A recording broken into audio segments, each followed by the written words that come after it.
So this whole electrodynamics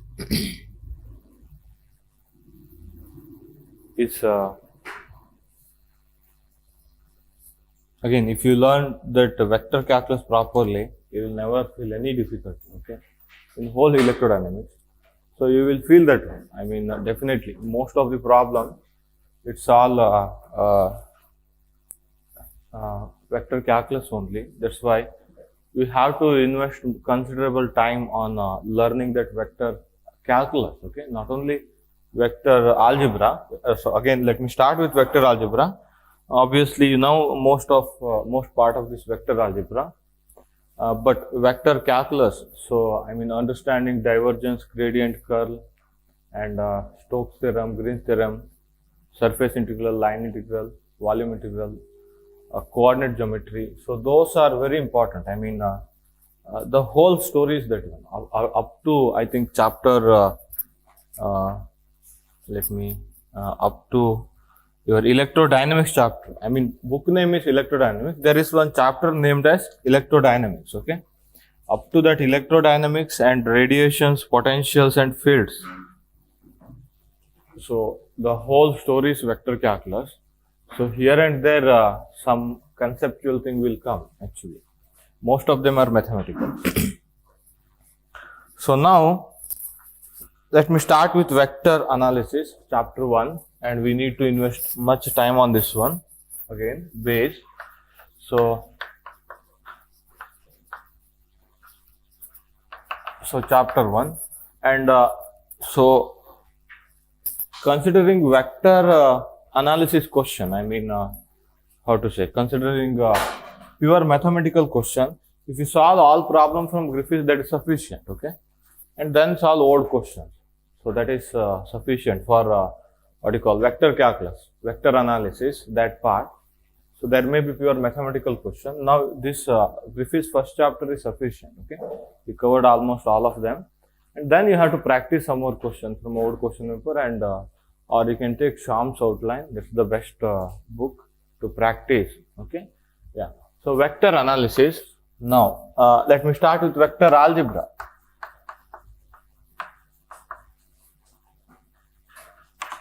Vector algebra. So what do you mean by vector? The quantity which has both direction and magnitude. So once you define like that, whether electric current is a vector or not. It's a vector. It's a vector. Electric current has both direction and magnitude, isn't it?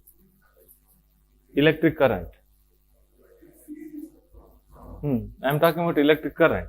Now you said vector is something which has both direction and magnitude. Electric current has both direction and magnitude, isn't it?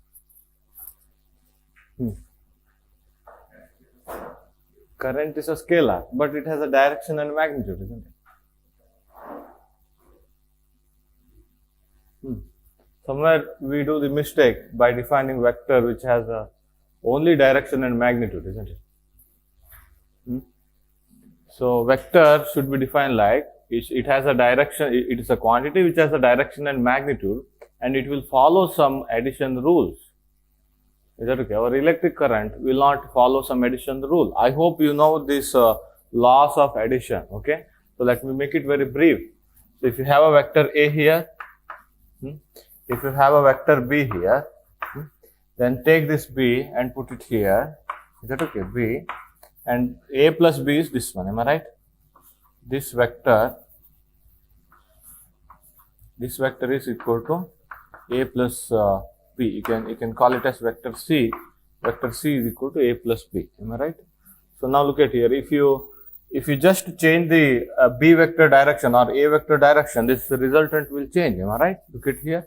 C equal to A plus B. Vector C, the addition of those two vectors, that not only depends on their magnitude, that depends on that, relative direction, I better to say like that. Am I right? So it depends on direction of each of them, isn't it? Suppose if we take electric current, we have already studied Kirchhoff current law, am I right? I1, I2 I3, I4. Okay. So what do I write? I1 plus I2,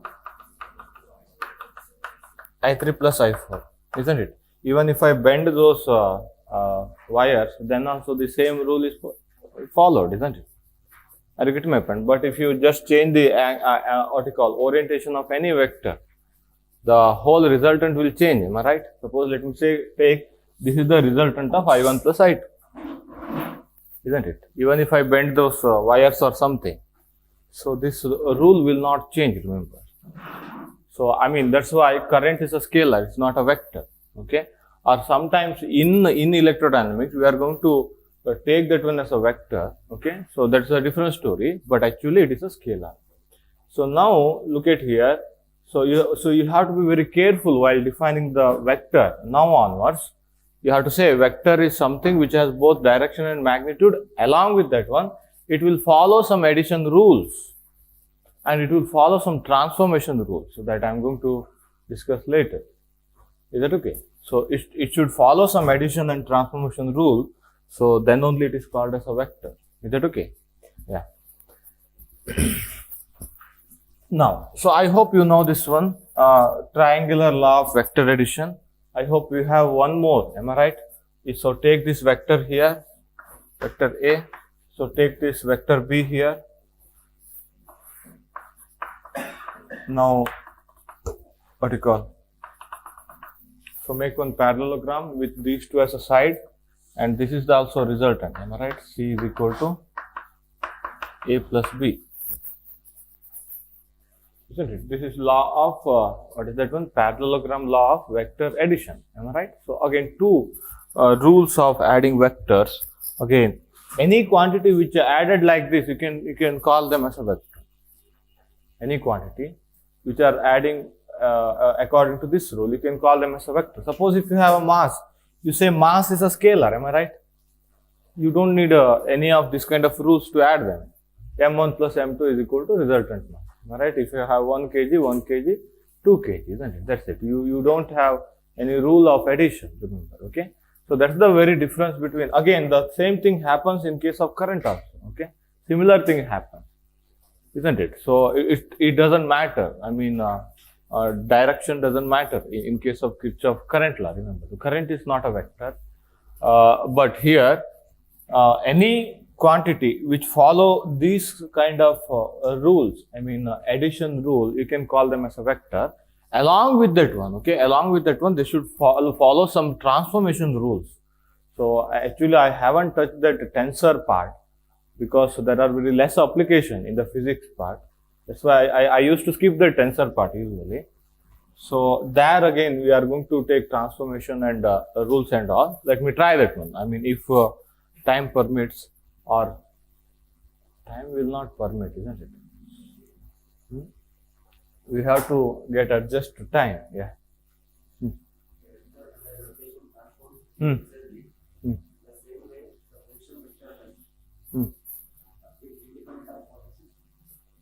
Position vector is definitely independent of, vector is independent of the coordinate system, vector is independent of the coordinate system.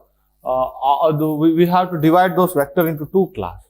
One is your position vector and many other vectors, force and all. Other one is very strange vector, is our angular momentum. Okay, when you invert the coordinate system, something strange will happen with that angular momentum. It will also change direction. Okay, I think that's why I just moved on here, isn't it? I mean, I was not getting to the transformation. Inversion is a kind of transformation, am I right? Inversion of coordinate is a kind of transformation, okay? It should follow some transformation rule, but I mean, your angular momentum, all other vectors, they will follow this kind of addition rule. That's why, so I better to say, if it follows addition rule, it is a vector, okay? So again, position vector will not change, am I right? Suppose, if I have one coordinate system, if I draw position vector, a position of some particle or something, if I invert those coordinate system, x2 minus x, y2 minus y, z2 minus z, in all of those, again, that position vector, it is constant in space. Maybe its projections may change, isn't it? when you rotate your coordinate system, when you go for other coordinate system, projection of that vector may change, but that vector spatially be there, isn't it? So that's one kind of vector. I think we call it known as real vector. Real vector. I hope so. Okay. And angular momentum is a very different kind of vector. Again, so when you invert the coordinate system, again it will change its direction actually, because it is r cross p. Am I right?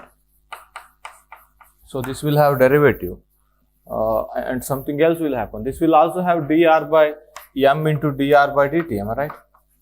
Like that. So again, we need to divide the whole vector story into two parts actually. Okay, one is this type of vector. When you change the coordinate system, it will not change. It will be there in space, really. And another one is when you rotate or when you just transform. So I am just referring to angular momentum. Okay, but all of those vector will follow this additive rules. That's why we can call it as a vector. Okay, so we better to again. Not extending this argument. Okay, we better to say whatever follows these two rules, you can just call it as a vector. Again, he discussed transformation in this chapter itself. You can just read out later. Yeah, addition of a vector. So that's over here. Now, what would you do whenever there is a subtraction of a vector? So I have a vector A here. I have a vector B here. I have to find A minus B. What will you do? So now what I do here is, if this is vector B, if I multiply by minus 1, this is minus B vector. I hope you know that one. Am I right? Multiplying by a scalar minus 1, it will invert the direction, isn't it? It will not change the magnitude. So now I am going to take that one here, minus B. So this is my resultant. Isn't it? So this is my resultant, A minus B. A minus B. Is that okay? So again, whenever I add whenever we get into subtraction of a vector, you better to do a kind of addition. A plus of minus B. A plus of minus B. Am I right? A here, minus B here, I added them, that's A minus B. That's the best idea. Okay? Yeah. Addition of a vector, obviously, that is, it all depends on individual vector direction. That will change the direction, definitely. And again, so when you change the relative angle, then also the resultant vector changes, isn't it? It's not only magnitude sensitive, it is direction sensitive, definitely. Addition rule everything, isn't it? So here also, when you change this one 90 degree, suppose small like that, am I right? That parallelogram, the diagonal will change, isn't it? So definitely, so addition of a vector that depends on the relative what you call angle between individual vectors, definitely. Okay. Now, so again, this I mean multiplying this one by minus 1 will invert the direction. Okay. So that's a kind of multiplication of a vector by a scalar. Suppose I have a vector A here. Okay. If I multiply scalar 2, again, don't go for complex. Okay. Complex numbers. Be real here. Okay. So what will happen? Direction should be same. Am I right? But length of the vector, I mean vector we always represent by arrow. Am I right? Length of the arrow should represent the magnitude. Isn't it? Arrow should represent the direction. Now 2a, it should be approximately 2 times the length of this one. Is that okay? That's why multiplication of any vector by a scalar, it will rescale, or how to say, it will change its magnitude, not its direction. Isn't it? We had similar idea in case of wave function. Am I right? Or state in a Hilbert space. If you multiply that one by a scalar, it will not represent any different state. Am I right? Yeah. Similar thing will happen in case of, again, this idea is extended over. Okay. In case of Hilbert space, this idea was there first. Am I right? About vector. That idea is extended over.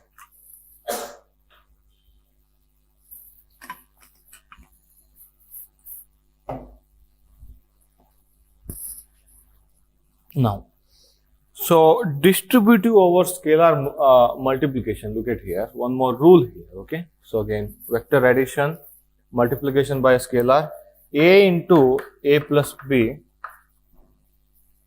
can write it as a into vector a plus a into vector b. Is that okay? A plus b into vector a is equal to a into vector a plus b into vector a.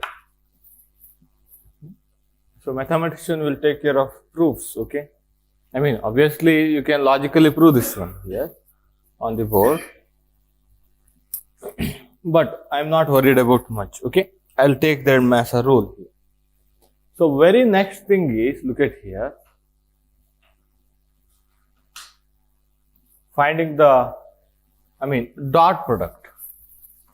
The very next thing that we need here to proceed is a dot product. Dot product or scalar product.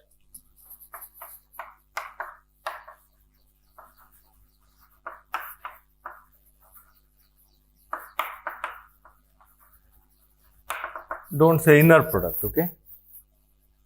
That's a different word that we have used over there. Don't say inner product, dot product or scalar product, okay. Now let me ask many questions here. Okay, let me first define dot product between a and b. Vector a dot vector b, that is defined as magnitude a, magnitude b, cos of the angle between them. The dot product is a scalar, isn't it? Now let me see what geometrically the dot product means, okay, initially. I have vector a here, I have vector b here. What is theta? Theta is the angle between a and b, okay, theta is the angle between a and b. So now I have a vector a, I have a vector b, okay. So now let me take projection of b along a vector. I hope you know those projections, isn't it? Again, if you apply your trigonometry, what is this length? B cos theta. Am I right? This b cos theta is nothing but projection of b along a. It's a kind of shadow. Suppose if I shine light here, somewhere here, if you have a vector here, if I shine light here, it's a kind of shadow on a, isn't it? Similarly, a will also have a shadow on b, okay. You can call it as a cos theta, isn't it? You can think the same thing in a different way.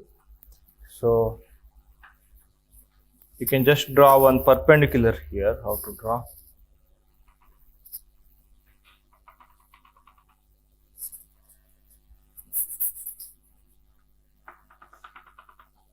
Isn't it? So approximately theta, vector a here, vector b here.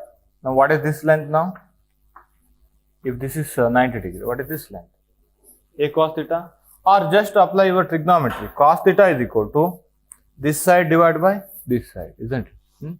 So this should be a cos theta, isn't it? Now wait a second, just forget that one. So come here.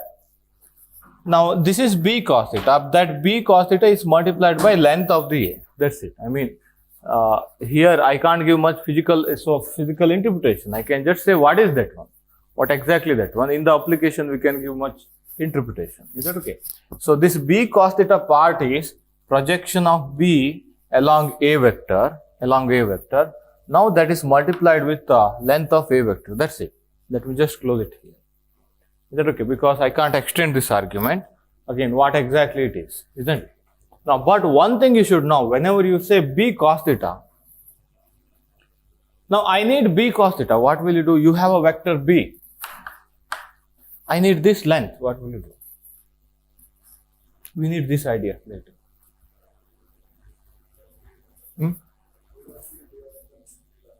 Magnitude of a, isn't it? A dot b, yeah. So I need b cos theta, am I right? B cos theta, I can write as a dot b divided by magnitude a. So whenever I am not writing vector, that's a magnitude, okay? Take it like this, okay? So he will use bold letter for vector, ordinary letter for scalar, okay? But we don't have that choice. I can't write that one twice, isn't it? Now, So that's why whenever I'm not writing a vector symbol, that's a scalar. Just treat like that. Okay. Yeah. You said b cos theta, that's equal. B cos theta is a projection of b along a. If you say projection of b, the question comes in what direction? Okay. That's incomplete sentence. If you say projection of b. Okay. Projection of b along a. Now look at here. So a vector divided by a. This kind of things are allowed. Okay. Dot product with b vector. What is a vector divided by a? Some unit vector along a vector, isn't it? So when you take dot product of b with a unit vector along this direction, you will get a projection of b along that direction. Let me make it still simple. Suppose I have a vector a, ax into x cap plus ay into y cap plus az into z cap. Is that okay? Now what is ax? Projection of a along x axis. That's what we said. What is ay? Projection of a along y axis. Az is projection of a along z axis. If you want ay, what would you do? Y cap dot a vector. Am I right? If you take in our coordinate geometry, in our Cartesian coordinate, we used to do like that. The similar thing. So that is done generally. Is that okay? So that dot product will choose the component of that vector along that direction. Dot product with a unit vector. That's better. So that unit vector will not give any magnitude. Am I right? Magnitude is equal to 1. So that's why it will not affect that one, isn't it? So similarly, look at here. Projection of a along y direction. Take a unit vector along y direction. So take a dot product with vector a. You will get projection of a along y direction. The similar thing will happen here. Okay. So that's why dot product can also be used like that. If you want projection along some particular direction, arbitrary direction, so you can take unit vector along that arbitrary direction, take dot product with that one, and you will get a projection. Okay. Projection of b vector along a vector, where n cap is unit vector along a vector.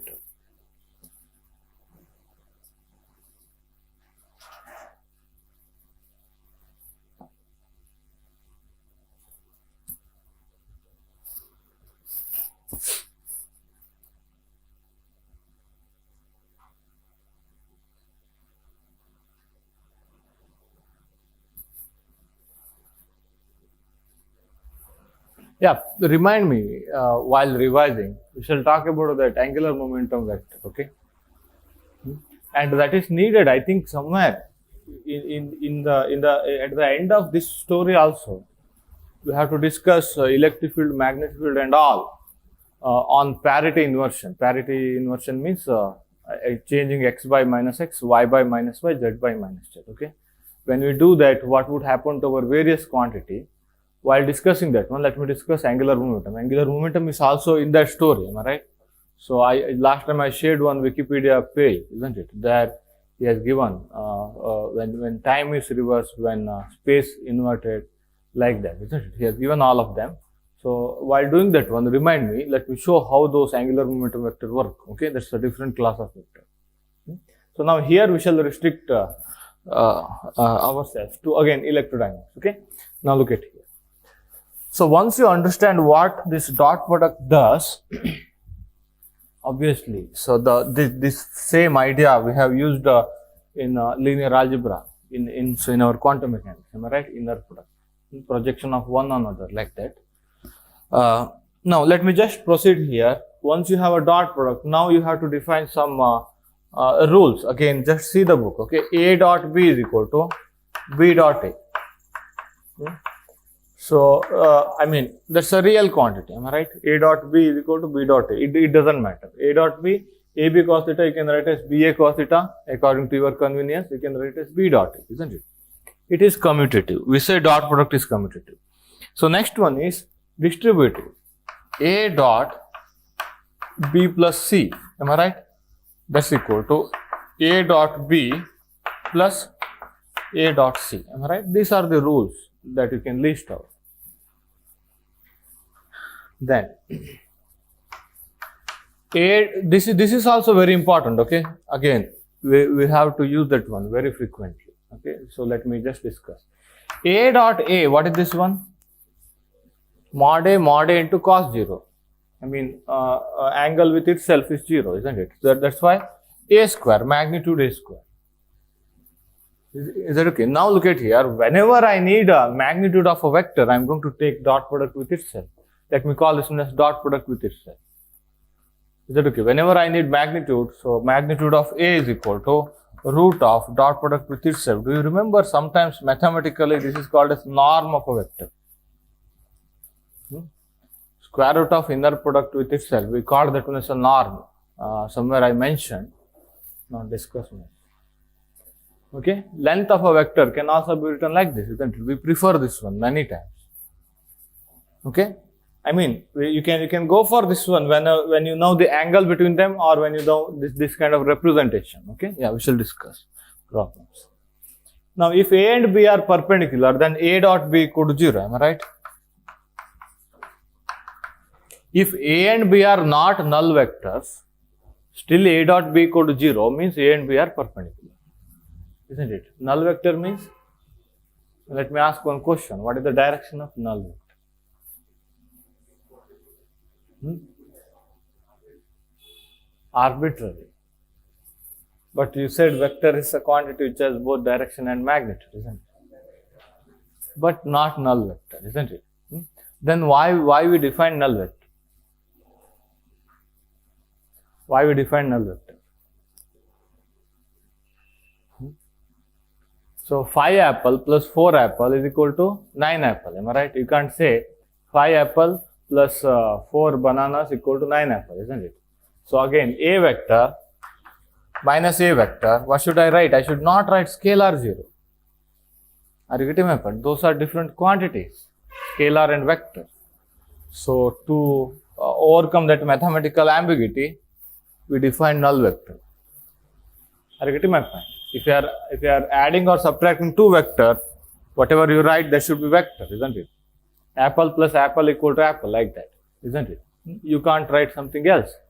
So to avoid that mathematical ambiguity, we define null vector. There is no physical significance. Okay. Again, if you think of what is its direction, again, its direction is arbitrary, as you said, or it has no direction. That also doesn't seem good, isn't it? Yeah, let it be. So now look at here. If A and B are not null vector, I have to quote like that. Am I right? If any of them are null vector, magnitude equal to 0, then obviously dot product is 0. Am I right? If A and B are not null vector, so even though dot product is 0, then A is perpendicular to B, obviously, isn't it? If these two are non-zero, then cos theta should be 0, theta should be 90 degrees. Okay.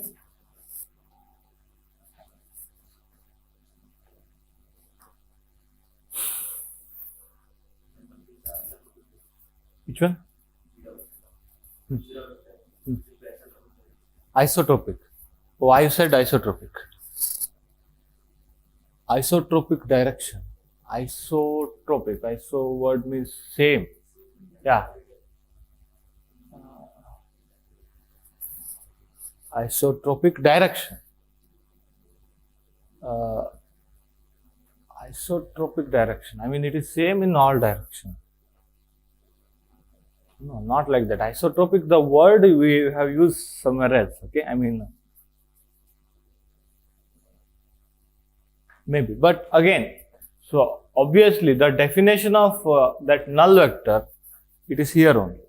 I mean, it is to avoid this ambiguity only. We can't write scalar 0 when we add or subtract two vectors.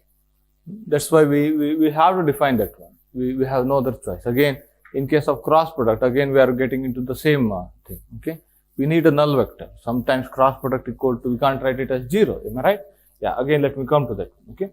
So now, when A perpendicular to B, A dot B equal to 0. So the next one is example number 1.1. Obviously, so I hope you can do this. So what is this one? Suppose C is equal to A minus B. I have already done this one many times in case of our LS coupling. I have done the similar thing. Okay. So now you need magnitude of C. What will you do? What did I told? Whenever I need magnitude, I'll take dot product with itself. Am I right? Let me take C dot C. That's nothing but C square. So that's equal to A minus B dot A minus B. Is that okay? This can be written as A dot A plus B dot B minus 2 times A dot B, because A dot B equal to B dot A. Check it out. Okay? This can be written as A square plus B square minus 2 AB cos theta. Theta is the angle between A and B. We have done for A plus B earlier, okay, in case of LS coupling. We did the same thing and we kept this one as it is, L dot S, like that. Am I right? It was J square. So that's why whenever I need a length of the vector, I'll take dot product with itself. Remember that rule, okay? C is equal to root of A square plus B square minus 2AB cos theta. Similarly, if suppose C equal to A plus B, you will have a positive sign here, obviously. Isn't it? If because of this negative sign, you got negative sign here. If C equal to A plus B, you will have positive sign here. So we call this one as law of cosines. I hope you know that one. Spin. Okay, maybe.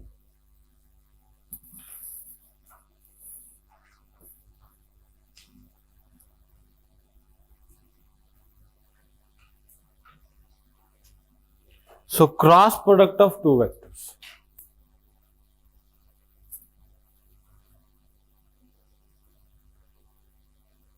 Where else we use this dot product?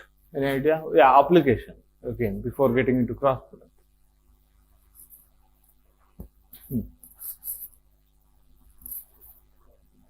Application.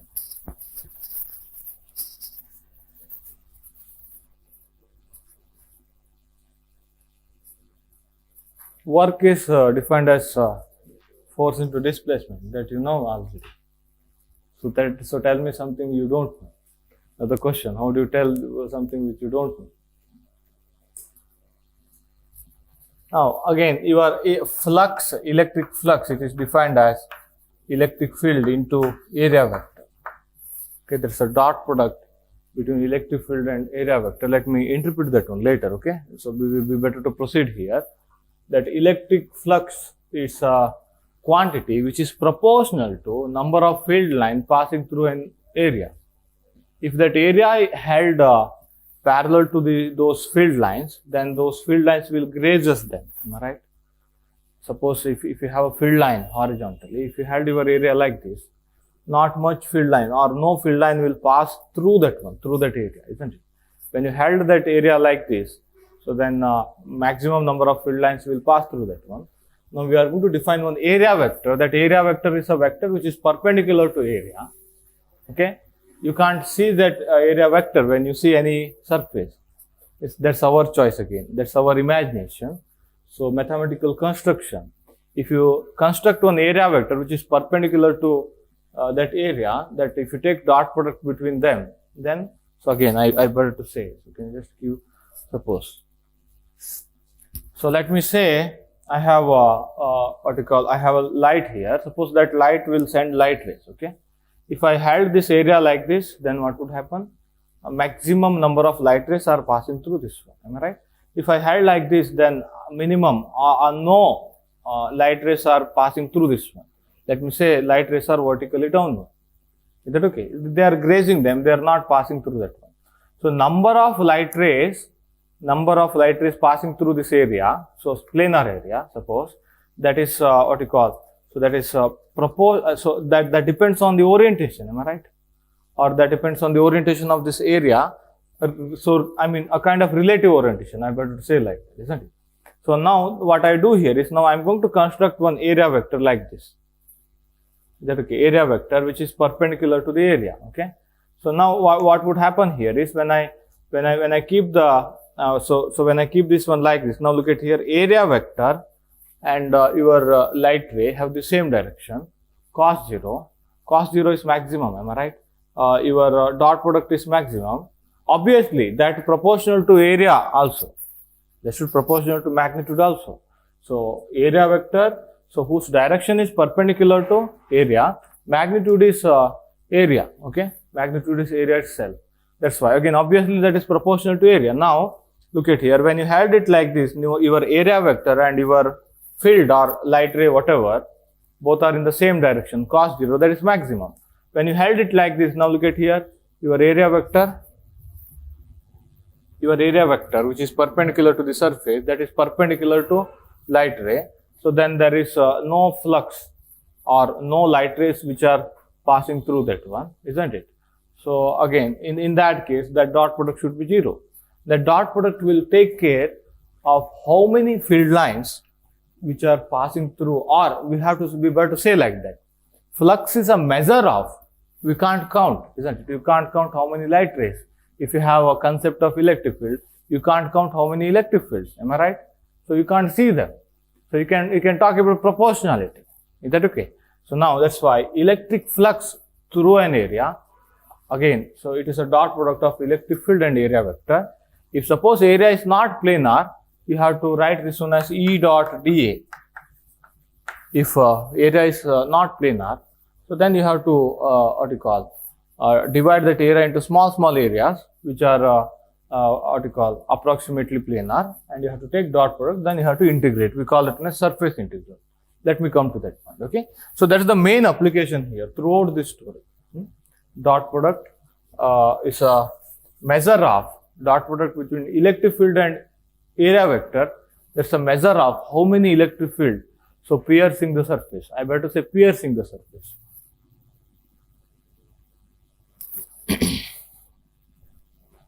I better say measure of. Why?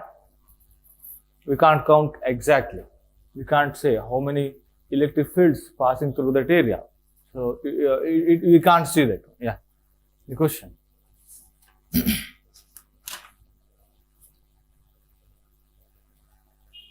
Now, actually I would have defined flux generally. Okay, we are going to define flux very generally. Magnetic flux again.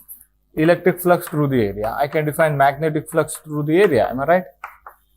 B dot A. Now the field is magnetic field like that. Is that okay? So I mean, you can have any vector field here.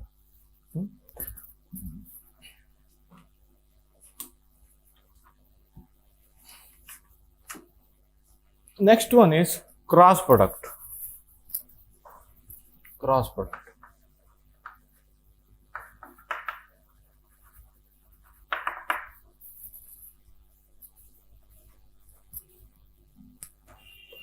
So A cross B is defined as magnitude A, magnitude B, sine of the angle between them into unit vector. What is the direction of unit vector? Now you should have a rule again. Isn't it? The direction of unit vector that is perpendicular to both A and B. Again, why we defined like this? Again, because of application only. Is that okay? By keeping those applications in mind, why that cross product should be a vector, isn't it? So now we have some quantity which will work like that and whose direction is like that. Is that okay? Suppose if you take angular momentum, isn't it? Or if you take torque, is that okay? Now look at here. Yeah, those angular momentum and torque are very strange vectors. Again, that's what I try to interpret, isn't it? Yeah, we shall talk it later. But look at here. So whenever you have a cross product is defined as AB sin theta, and that's vector. So isn't it? Now can you just give me some example? Angular momentum itself, am I right? Angular momentum itself. Suppose if a particle which is moving in xy plane on a circle, then what is its angular momentum? It is along z axis, am I right? So now how do you write angular momentum? L is equal to r cross p, am I right? So suppose mass m here, so this is r vector here, am I right? So this is velocity vector here, usually, am I right? Tangentially. So then r cross m into v vector, m into r cross v vector. Am I right? When you take any, now look at here, what is the direction of r cross v? Now you better to extend this one. This is r cross v. Now I prefer taking a screw rule again. So that is a vector. Am I right? There should be vector. There should be vector that is perpendicular to that plane. So now what I have done, I defined one plane containing r and v. Am I right? Similarly, you better to first define one plane which is containing a and b. That's very better.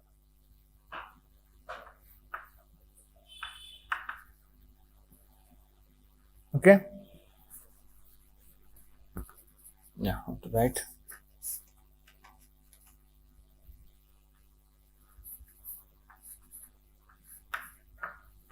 A here, B here, theta here. Okay, this A and B are on the plane. On the plane. Then A cross B, so that's a vector which is in the direction perpendicular to that one. Let me call it as n cap. A cross B. Okay. A cross B is this kind of vector. B cross A is ulta. B cross A is ulta. Now you got two choice. Okay. One is you have your thumb rule of finding the resultant. Another one is screw rule. I prefer screw rule. Is that okay? A cross B. If I rotate screw like this, screw will go upward. If you have that experience, then only use screw rule. If you don't know, when you rotate screw like this, it will go in or it will go upside. Don't use that one. Okay, use your thumb rule. Is that okay? A to B, your cross product direction is along. If you just run your fingers from A to B, then your thumb will represent the direction of the cross product. That's the best idea. If you don't know screw rule, but I am going to use screw rule always. Is that okay? I prefer that one. That's my choice. Is that okay?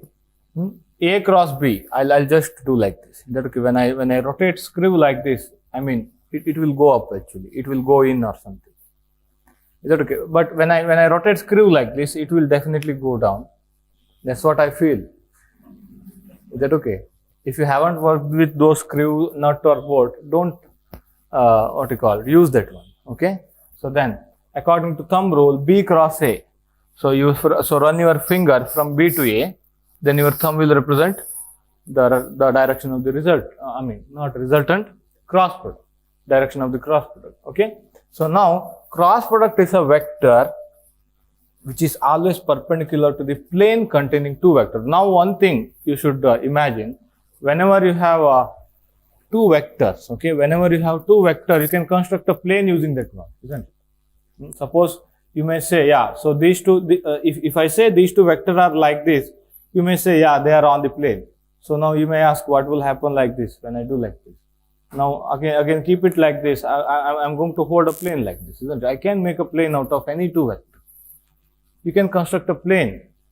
Whatever the vector, if you have a two vector, whatever the direction, so relative orientation or orientation of individual vector, you can construct a plane which is common for both of the vectors.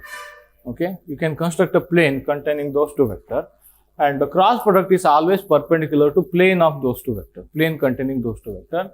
So this is how I tried to define it here. Okay, r vector velocity, again it is in the plane, and r cross v, that is perpendicular to that one, that's along z axis, isn't it? That you can see here.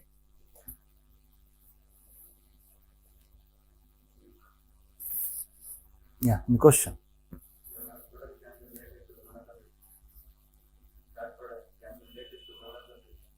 Where? In this case?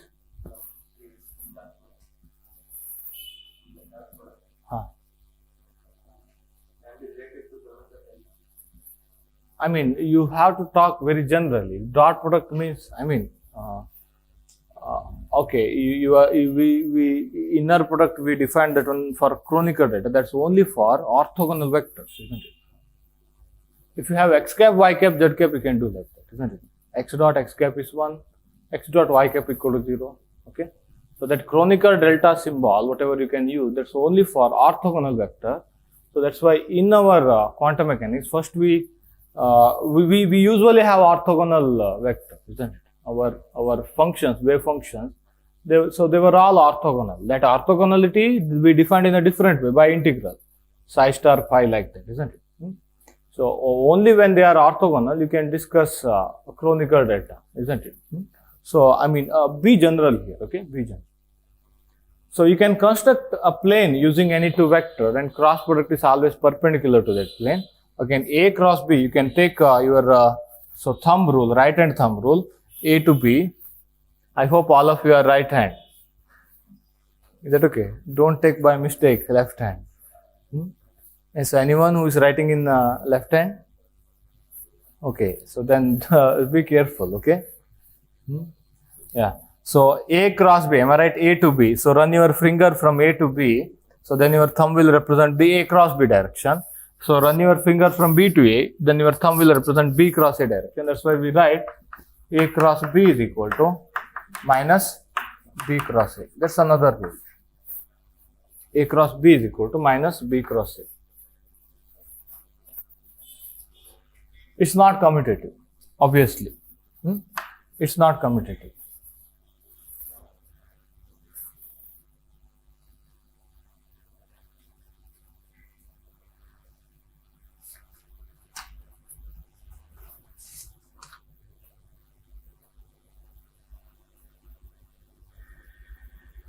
So, but I prefer A cross B, B cross A, B cross A like that. Okay, screw rule. Or search in YouTube some animations or something. Okay, that's the best idea. So remember your whole story. If you get into your Lorentz force law, what is Lorentz force law? Or magnetic force, V cross B, Q into V cross B, isn't it? In the whole story, we have to discuss this one only, cross product only. Again, if that resultant of that cross product is not convinced, okay, get convinced. So whatever it takes, because that's very important. Okay.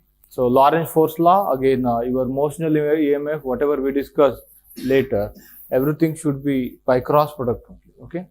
So now. Now again, one more thing. So distributive law, A cross B plus C, isn't it? I can write it as A cross B plus A cross C. A cross B plus A cross C.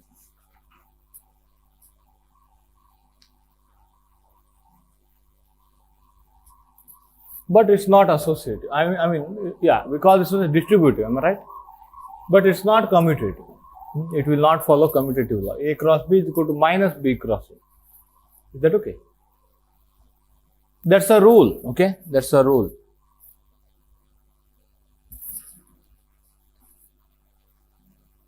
Now, what is A cross A? A cross A should not say 0. Null vector. A cross A is null vector because they defined, isn't it? They defined, we have to respect them.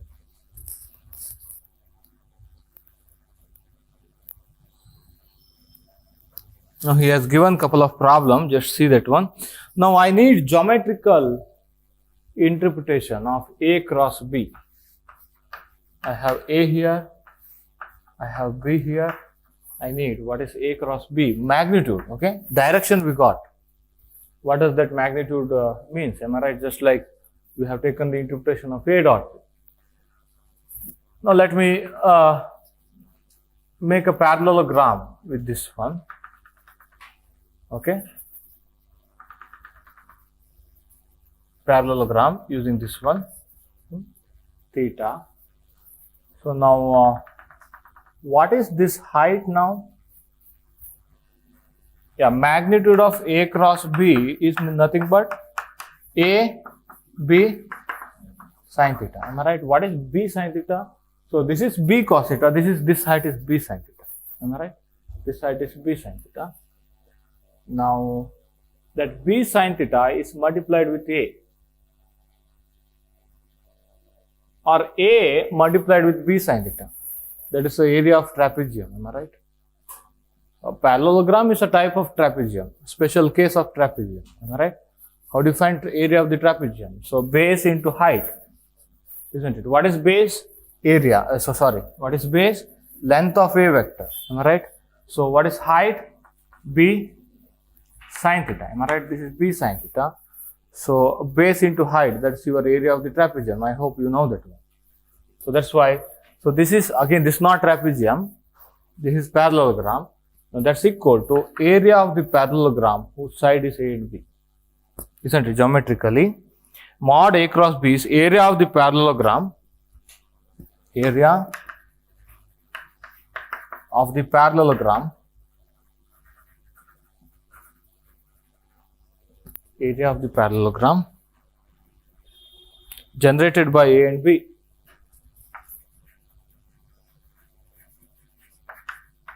Generated by A and B.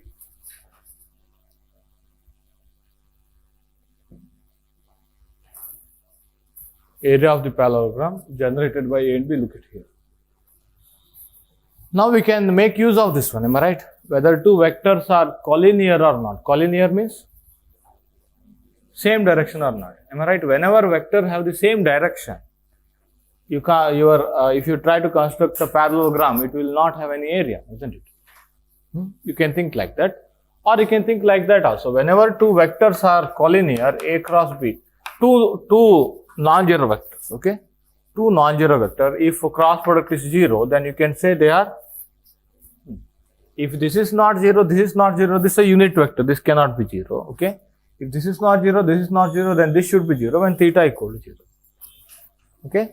So when you say cross product equal to 0, only when you have both of the vector are in the same direction. Obviously, in that case, magnitude of A cross B is also 0. What do you mean by that one? There is no parallelogram at all, am I right? When both vectors are along the same direction. Is that okay?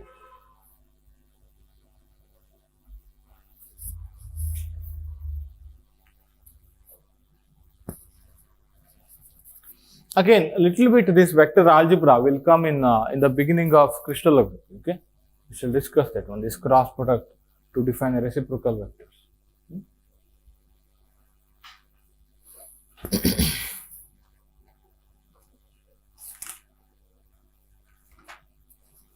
Now, next one is getting into some coordinate. Again, here we discussed.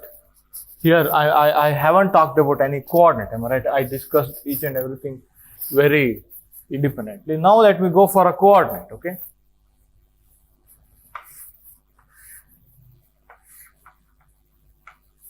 X cap, y cap, z cap. Suppose if I have a vector A, am I right? I can take its projection along x-axis, y-axis, z-axis. I can write vector A, any vector in space that can be represented by Ax into x cap plus Ay into y cap plus Az into z cap, am I right? You can take these two individual vector along x-axis, y-axis, z-axis. If you add them vectorially, you will get a resultant vector, or resolving a given vector into three rectangular components. You can think like that also, isn't it? Now, whenever I have a vector like this, now wait a second, to feel this one, you better to, so put one projection here, okay? So then draw one more line like this. Is that okay? This is projection on xy plane. Projection of a vector on xy plane. Now this is nothing but your ax. This is also perpendicular. This is nothing but your ax. Okay? If you have a projection like this, this is nothing but your ay. This length is nothing but your ay. Now you can check. So take the projection along z axis. Okay? This is your az. Is that okay? Now you can construct a vector here, ax into x cap. X cap is a unit vector along x axis. Ay into y cap. Am I right? Ay into y cap. Y cap is a vector along y axis. So Az into z cap, if you add these three vector vectorially, just like Ax into x cap plus Ay into y cap, Az into z cap, if you add them vectorially, you will get a resultant vector, or resolving this resultant vector into three orthogonal component.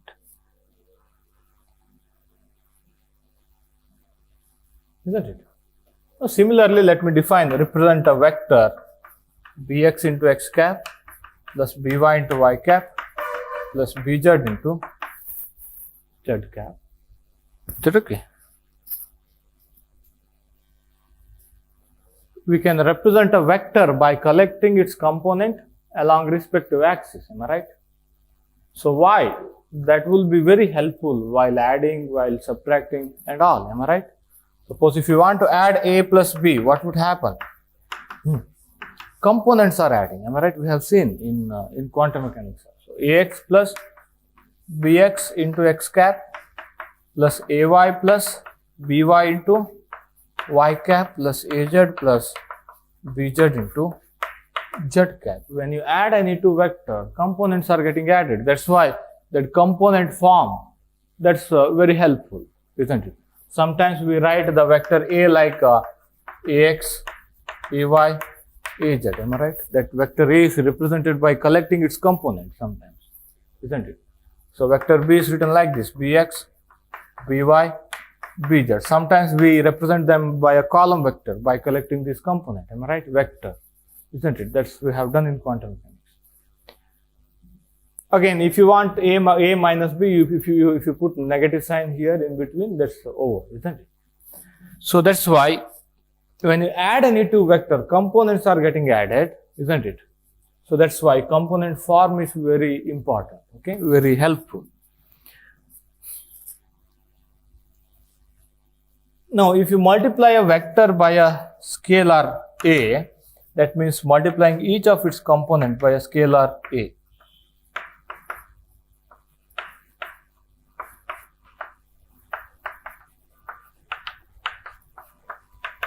Multiplying scalar, so to the each component, obviously, I hope you have this idea. Similarly, so now I hope you have this idea: x cap dot x cap equal to 1. Again, here you can use your chronicle delta. X cap dot y cap is equal to 0, like that. Am I right? Y cap dot y cap equal to 1, like that. Scalar 1. Okay. So dot product. So I can use that one to find a dot b. Am I right? A is this whole vector, b is this whole vector. X cap dot x cap equal to 1, x cap dot y cap equal to 0. So then I can write a dot b as ax bx plus ay by plus az bz. Just try to prove this one. Okay, just try to prove this one. Am I right? When you take these two dot product, you will have, I think, 9 different terms. Okay, among them, only 3 of them are non-zero. Ax bx into x cap dot x cap, that will be non-zero. Ay by into y cap dot y cap, az bz into z cap dot z cap, only these 3 terms are non-zero. You can write in the component form, dot product is this one. Okay. Again, I can use the same rule to find a dot a. Am I right? Length of a vector. What is length of a vector? Root of a dot a. What is a dot a? Ax into x, ay into ay, az into az. Am I right? Just like here, if I extend this rule, that's root of ax square plus ay square plus az square. So obviously you know that one. Am I right? When you take ax square, ay square, az square, you will get the result. Are you getting my point? Because what is this length? Somewhere you can use Pythagoras theorem, isn't it? So let me call this one as ax square plus ay square, isn't it? This length is ax square plus ay square. I'll call this one as c square.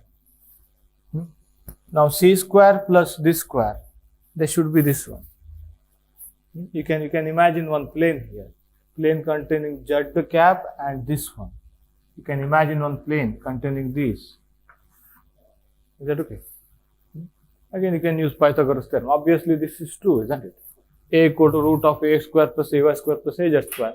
That we have done in case of any unit, so any position vector. We have written like that, am I right? R is equal to x into x cap plus y into y cap, the z into z cap. Then we have written R is equal to root of x square plus y square plus z square, distance of any point from the origin. Isn't it? We have written like that. Position vector. What do you mean by position vector? A vector from origin to any given point. Position vector. Isn't it?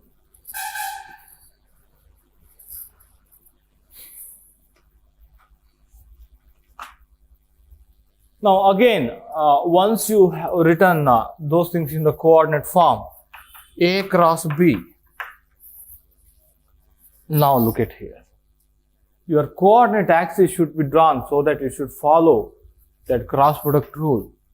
Okay, when you write x-axis here, y-axis here, you have to write z-axis here, not below. So it should follow this rule. Z cap should be equal to x cap cross y cap. Okay, x cap cross y cap, z cap. While drawing the coordinate axis, you have to take care of this. Okay, similarly, y cap cross z cap is equal to x cap. Or let me write like this. Okay, x cap cross y cap is equal to z cap. Y cap cross z cap is equal to, am I right? X cap. Then z cap cross x cap is equal to y cap. Obviously, if you do ulta, you will get one more negative sign. A cross b equal to minus b cross, isn't it? If you do ulta, you will get one more sign. It's a kind of cyclic, we call this a cyclic permutation. If you have x, y, z here. So start with this one, x cap cross y cap equal to z cap. Change x to y, y to z, z to x. Y to z, z to x, x to y. So change like that, that equation, that relation will follow, isn't it? You can see that. If you write ulta, you will get one more negative sign. Is that okay? So now again, while drawing coordinate system, our Cartesian coordinate axis, we have to follow this one. Okay. So similarly, our polar coordinate also, suppose what is that, r cap cross theta cap is equal to phi cap. You have to draw like that only. R cap cross theta cap, that's equal to phi cap. Suppose if you go for cylinder, your rho cap cross phi cap, that's equal to z cap, like that. Okay, you have to follow those things. Yeah, we shall see. We shall go for other coordinate system little later. So before that one,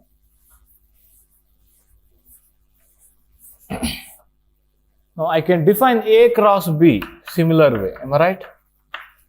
Again, if A and B are represented in coordinate form, or in Cartesian coordinate, I can write A cross B in the determinantal form. Am I right? X cap, y cap, z cap, ax, ay, az, bx, by, bz.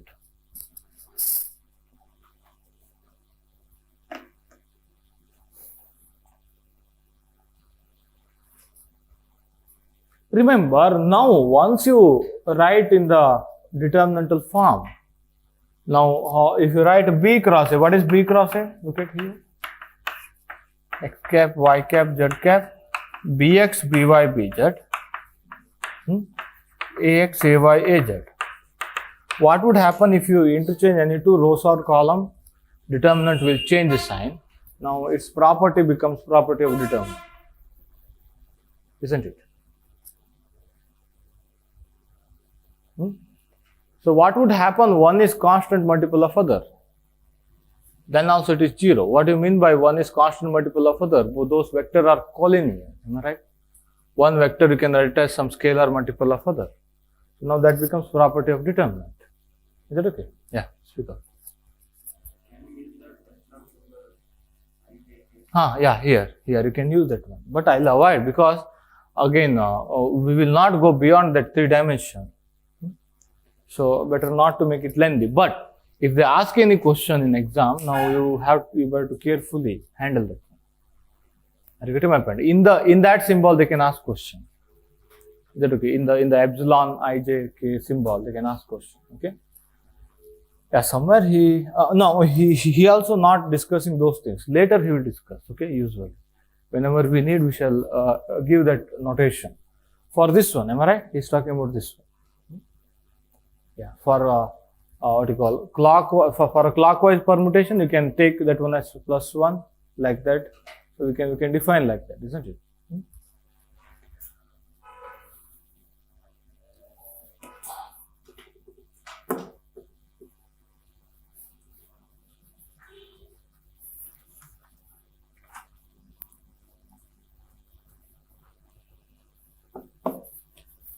Now, can you do, again, we better to take a break. So, quickly try this problem, example number 1.2. Let me just define that problem. I have a cube. A question.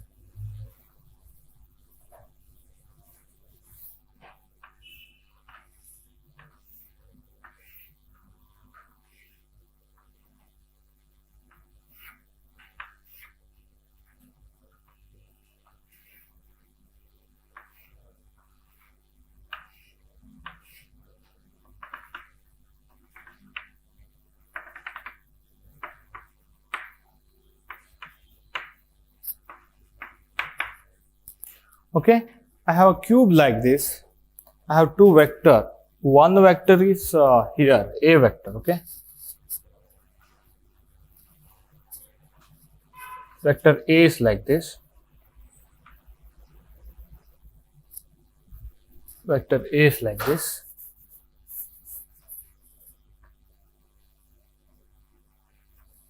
Another vector is from here to here, okay. Vector B is from here to here. B vector, A vector. These are 1, 1, 1, some units. 1, 1, 1. Okay, I mean this distance is 1. This is our origin. Okay, I hope you got the idea. This is our origin here. This is 1, this is 1, this is 1. Or if you want to write this coordinate, so how do you write coordinate on x-axis? 1, 0, 0. Am I right? How do you write here? 0, 1, 0. This is 0, 0, 1. Okay.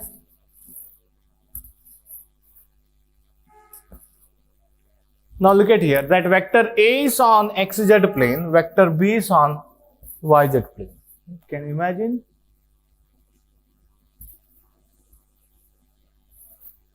Okay. Now you have to find the angle between A and B. Don't see the book. Find the angle between A and B. Are you getting my point? You know where is the location of vector A? Where is the location of vector B? You know what are the components of A, components of B? To find the angle between A and B. Okay.